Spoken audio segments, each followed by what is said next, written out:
Democratic New York State Assemblyman Dov Hikind on this. Now, Assemblyman, you were for this. He outlined a case for this, but he also seemed to prepare people that not everyone is going to be happy with this, right? Neil, I wish I could hug the president. I was so impressed with what the president said, the points that he made, recognizing that Israel is not like other countries in the Middle East. Israel is a true democracy, not a perfect one. No democracy is perfect. But he recognized that Israel is special. And I just got to tell you, if the leaders all over the world were listening carefully, then hopefully there will not be bloodshed.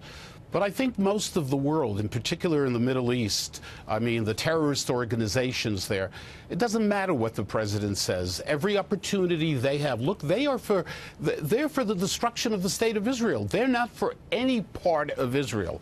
But the president, I want to hug him. He was amazing. It was an amazing speech and really very moderate. He really spoke to everyone. I just hope that everyone was listening carefully. He spoke about a new approach. How right he is. We've been talking about peace forever. There have been so many peace plans on the table, and nothing has come of it. We're nowhere. We're further away from peace than ever before. We need a new approach, whatever that is going to be coming out of the White House. I look forward to it. But today is a great day. For me as an American, for me as a Jew, I am very, very proud of our president. You know, maybe you know a little bit more, I'm sure you do, about the history of this. We as a country have looked at doing this, but it's invariably been waived for national security reasons over the past 22 years. So presidents going back at least that far who have advocated for something similar to what the president initiated today have failed. Now, the indication we've gotten before, and in the case of President Bush, the last President Bush, the Saudis said, not a good idea, now's not the time. With President Obama, I'm told it was a combination of the Saudis and the Egyptians. Not a good time, hold back on this type of talk. What is their biggest concern? I mean, obviously they want dibs on that. I think I can cynically read into that.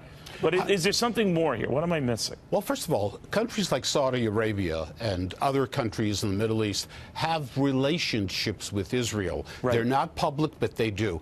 I want to point out, Neil, that in 1948, this is part of our history in the United States. Dennis Ross spoke about it in the book that he did a couple of years ago. In 1948, the State Department advised President Truman not to recognize the state of Israel. That 600,000 Jews and tens of millions of Arabs were more important. The Arabs were more important. We can't antagonize them. It was Truman on his own who did what he thought was right and recognized the state of Israel. And today, the President of the United States making, he made a commitment. You know, people talk about this. Well, everybody made commitments. They didn't really mean it. Really? Is that what our politicians are all about? We promise things knowing full well that we're not going to fulfill those promises, whether it was Clinton, whether it was Bush, whether it was Obama. I mean, the President of the United States, let us give him credit today. Democrats, Republicans, he is doing the right thing. He is following the law.